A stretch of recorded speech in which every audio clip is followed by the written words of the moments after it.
Roughing It by Mark Twain. Chapter 17.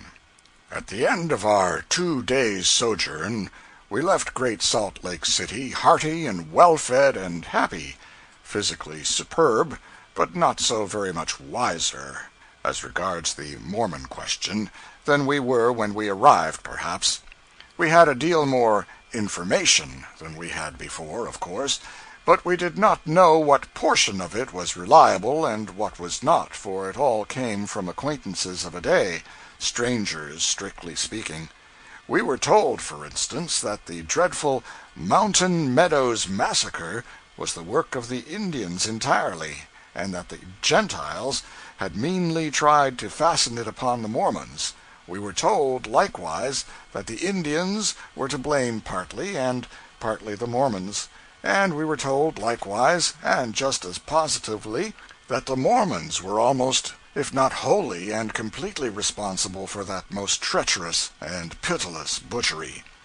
We got the story in all these different shapes, but it was not till several years afterward that Mrs. Waite's book, The Mormon Prophet, came out with Judge Cradlebaugh's trial of the accused parties in it, and revealed the truth, that the latter version was the correct one, and that the Mormons were the assassins.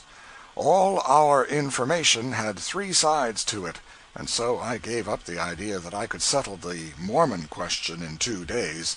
Still, I have seen newspaper correspondents do it in 1. I left Great Salt Lake a good deal confused as to what state of things existed there, and sometimes even questioning in my own mind whether a state of things existed there at all or not.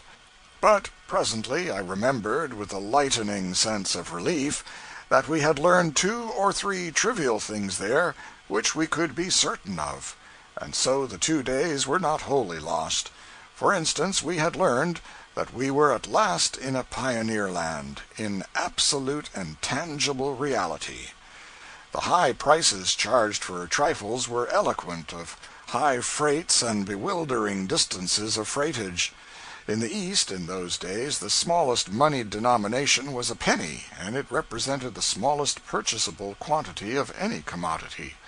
West of Cincinnati, the smallest coin in use was the silver 5-cent piece, and no smaller quantity of an article could be bought than 5 cents worth.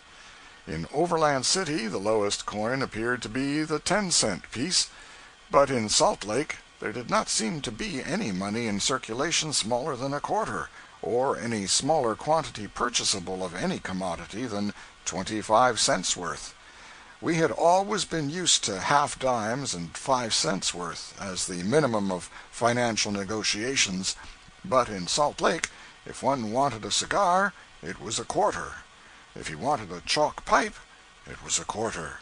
If he wanted a peach, or a candle, or a newspaper, or a shave, or a little Gentile whiskey to rub on his corns to arrest indigestion and keep him from having the toothache, 25 cents was the price, every time.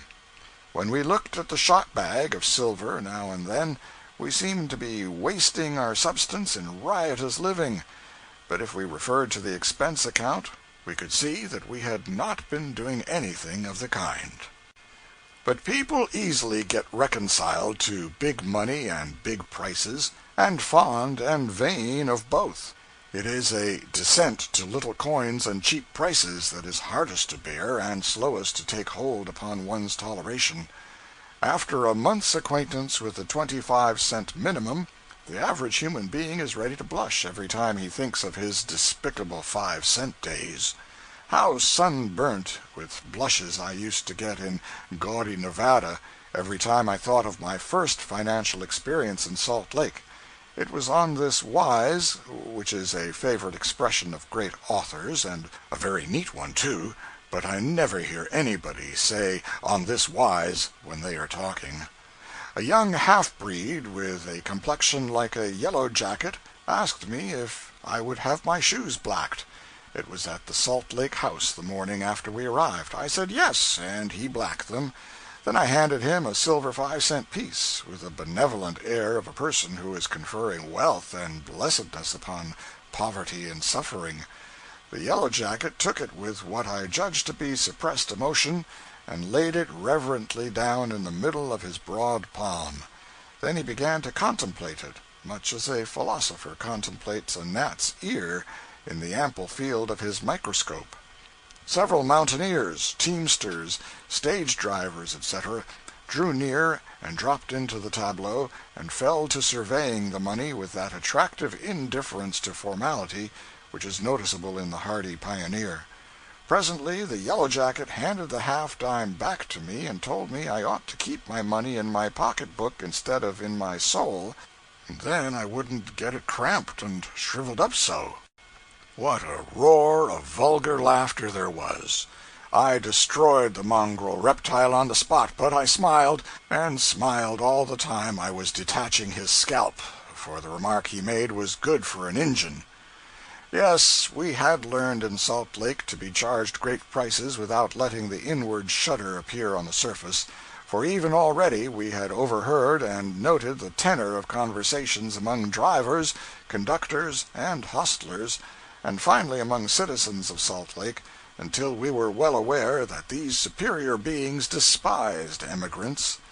We permitted no telltale shudders and winces in our countenances, for we wanted to seem pioneers, or Mormons, half-breeds, teamsters, stage-drivers, mountain-meadow assassins, anything in the world that the Plains and Utah respected and admired. But we were wretchedly ashamed of being emigrants, and sorry enough that we had white shirts and could not swear in the presence of ladies without looking the other way. And many a time in Nevada afterwards we had occasion to remember with humiliation that we were immigrants, and consequently a low and inferior sort of creatures. Perhaps the reader has visited Utah, Nevada, or California, even in these latter days, and while communing with himself upon the sorrowful banishment of these countries from what he considers the world, has had his wings clipped by finding that he is the one to be pitied, and that there are entire populations around him ready and willing to do it for him, yea, who are complacently doing it for him already, wherever he steps his foot. Poor thing, they are making fun of his hat, and the cut of his New York coat, and his conscientiousness about his grammar, and his feeble profanity, and his consumingly ludicrous ignorance of oars, shafts, tunnels, and other things which he never saw before, and never felt enough interest in to read about. And all the time that he is thinking what a sad fate it is to be exiled to that far country, that lonely land, the citizens around him are looking down on him with a blighting compassion because he is an emigrant instead of that proudest and blessedest creature that exists on all the earth, a 49er. The accustomed coach life began again now, and by midnight it almost seemed as if we never had been out of our snuggery among the mail sacks at all. We had made one alteration, however. We had provided enough bread, boiled ham, and hard-boiled eggs to last double the 600 miles of staging we had still to do. And it was comfort in those succeeding days to sit up and contemplate the majestic panorama of mountains and valleys spread out below us, and eat ham and hard-boiled eggs, while our spiritual natures reveled alternately in rainbows, thunderstorms, and peerless sunsets. Nothing helps scenery like ham and eggs. Ham and eggs, and after these a pipe, an old, rank, delicious pipe. Ham and eggs and scenery, a downgrade, a flying coach, a fragrant pipe, and a contented heart. These make happiness. It is what all the ages have struggled for. End of chapter 17.